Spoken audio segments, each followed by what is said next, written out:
Hi hello నేను మీ Veeresh. Welcome back to Telugu industry news.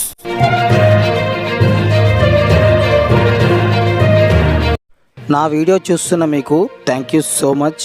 మీరు చూస్తున్నారు కానీ సబ్స్క్రైబ్ చేసుకోవట్లేదు. సబ్స్క్రైబ్ చేసుకోవటం వల్ల ఏం ఖర్చు అవ్వదు కదా, ప్లీజ్ సబ్స్క్రైబ్ చేసుకోండి. Thank you so much.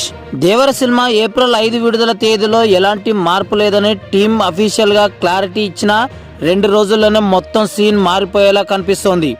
దీని షూటింగ్ కోసమే హైదరాబాద్ వచ్చిన సైఫ్ అలీ ఖాన్ హఠాత్తుగా స్వల్ప ప్రమాదానికి గురి కావడం, హాస్పిటల్లో చేరితే చిన్న సర్జరీ అవసరం పడడంతో చిత్రీకరణకు బ్రేక్ వేయాల్సి వచ్చింది. తను వస్తున్న కారణంగానే జూనియర్ ఎన్టీఆర్ అయోధ్య రామాలయ ప్రారంభోత్సవానికి వెళ్ళలేకపోయాడు.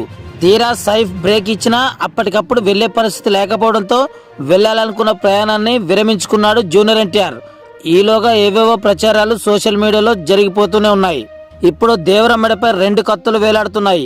ఒకటి సైఫ్ వీలైనంత త్వరగా కోలుకొని ఆసుపత్రి నుండి డిశ్చార్జ్ కావడం, పలానా రోజని డాక్టర్లు చెప్పలేకపోతున్నారట. మరీ తీవ్రమైన గాయం కాకపోయినా విశ్రాంతి డిమాండ్ చేసే ఆపరేషన్ కావడంతో ఇంకో 2-3 రోజుల తర్వాత దీని గురించి స్పష్టత రావచ్చు.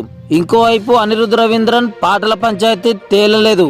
రిలీజ్ కు ఇంకో 70 రోజుల కంటే తక్కువ సమయం ఉండడంతో టీం మీద చాలా ఒత్తిడి ఉంది. మొదటి ఆడియో సింగిల్ ని మార్కెట్ లో ఎప్పుడు వదలాలో చెప్పమని ఆడియో కంపెనీల నుంచి ప్రెజర్ ఉందట. అసలు అనిరుద్ధ్ ఎన్ని ట్యూన్స్ ఇచ్చాడో గుట్టుగా ఉంచుతున్నారు. వీటి షూటింగ్ పెండింగ్ ఉంది.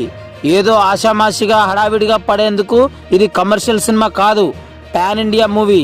అంచనాల బరువు మామూలుగా లేదు. దర్శకుడు కొరటాల శివ ఈ పనులన్నీ చూసుకుంటూ మ్యూజిక్ కోసం పదే చెన్నై వెళ్లే పరిస్థితిలో లేడు. అనిరుద్ధ్ హైదరాబాద్ కు వస్తేనే పని వేగమవుతుంది. పైగా రీ రికార్డింగ్ కి ఎక్కువ సమయం ఇవ్వాలి. ఇవన్నీ చూసుకుంటే సుదీర్ఘమైన సెలవులు కలిసి వచ్చే ఏప్రిల్ 5 మిస్ అవుతామేమో అని టెన్షన్ తారక్ ఫ్యాన్స్ లో మొదలైంది. దేవర టీం ఏం చేస్తుందో చూడాలి మరి. ఫ్రెండ్స్, ఈ వీడియో మీకు నచ్చినట్టయితే లైక్ చేయండి, షేర్ చేయండి, మన ఛానల్ సబ్స్క్రైబ్ చేసుకోండి. ఇప్పటికి ఇదే న్యూస్. నెక్స్ట్ వీడియోలో మళ్ళీ కలుద్దాం. చూస్తూనే ఉండండి తెలుగు ఇండస్ట్రీ న్యూస్. జై తెలుగు ఇండస్ట్రీ, జై ఎన్టీఆర్.